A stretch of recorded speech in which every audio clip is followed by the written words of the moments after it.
Hi, this is Scott Bonnema. A while back we talked a little bit about fish handling and fish management for tournament anglers, and I'd like to just kind of go a little bit further today on that. We talked about using a digital scale with the clamps and how quick and easy that is to take a fast measurement. When we have numbers of fish and my culling tags are extremely close, I'll go to use a balance beam to know exactly within a tenth of an ounce as to which fish may be larger or not later in the day.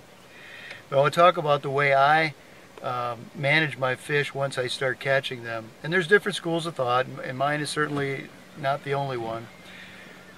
When I start putting cull tags into my fish is dependent upon the type of bite that I'm at. If I'm going to the first spot in the morning and I believe that through practice that I've got a number of fish there, I don't want to take the time right away to stop the bite. In that case, I'll catch the fish, I'll put them in, I won't weigh it, I'll tag it, but I'll put it in the well, and I'll take time later then to weigh the fish once the bite is slowed down.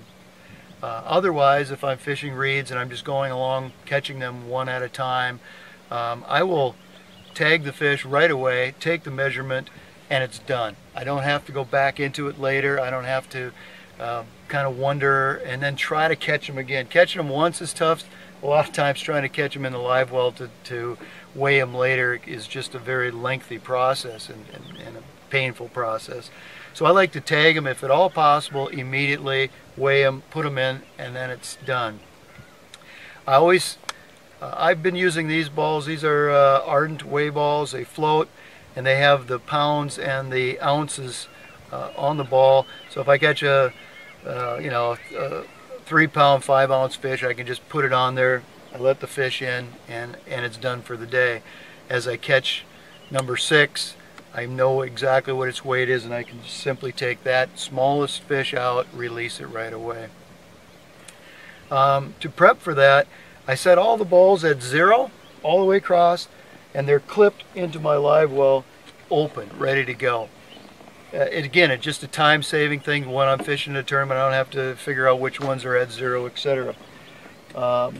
They clip right in my skeeter boat. They clip right to the edge, so I know exactly where they're at. I know which one is being used, how many fish I have in, how many are left to be put into fish yet. So that is a quick way to do it.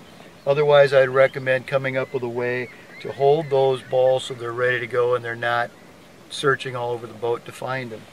So that's what I do here, and that's how that works. But one of the things I want to show you now is, through my experience, is what I believe is the very best way to pin the fish without hurting the fish. I've caught a lot of fish by guys that maybe aren't familiar with handling or culling fish properly, and you could tell right away, because a lot of times you'll grab the fish, especially the bigger ones, and they'll have big tear marks in their jaw where they were put on a culling tag in the wrong place, in my opinion, and they're just mishandled, and it really works to damage the fish. It will heal, but it takes them a long time to do that. So I want to show you how to do that properly at this time. It's a good example of a healthy fish. No marks anywhere in the fish. The jaws are clean, but a lot of times guys will put a pin right through here and it ends up tearing this whole section up, puts a big hole.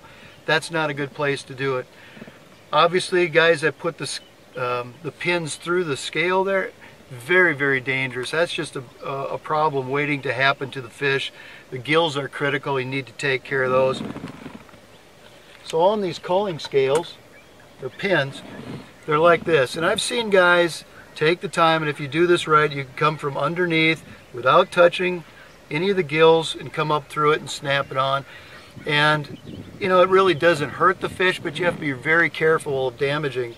The reason I don't do that is because when there's 5 or 6 fish that you're culling and they're in the well, these pins start to get caught on each other and you have a chance of maybe tearing into the gills. So I don't do that. I don't put it through the top. I don't put it through the side. It's really critical, and I think the best way to do it, you'll see there's a bone right here. It's a solid bone coming up here, and what I do is you just take the culling pin and you just go right to the very base of that spot here, right at the top of the jaw, and pop it through. There's going to be one little hole. It stays that way. It doesn't hurt the fish, and you can clip it on, and it's solid, and it'll always be there. You're not going to be tearing any skin. It just puts a little tiny hole. It's easy for the fish to recuperate from that. So that's critical. The other thing that allows you to do is later, if you want and you need to go at it, the ball is floating, you can take your hand, you just go right down the metal and you grab the fish right by the jaw, so you're not trying to fight the fish and wrestle it when it's in the water as well. So again, fish management, fish care is really important. It'll help save your fish down the road as well while they're in the well. They're just a lot less stress, and you can see it does very little damage to the fish. Again, a little tiny hole, unnoticeable for the most part, and when it heals it'll just be a little tiny red dot and it won't hurt the fish. So hopefully you'll take that tip into consideration. Take care of your fish. They're our future. Thanks.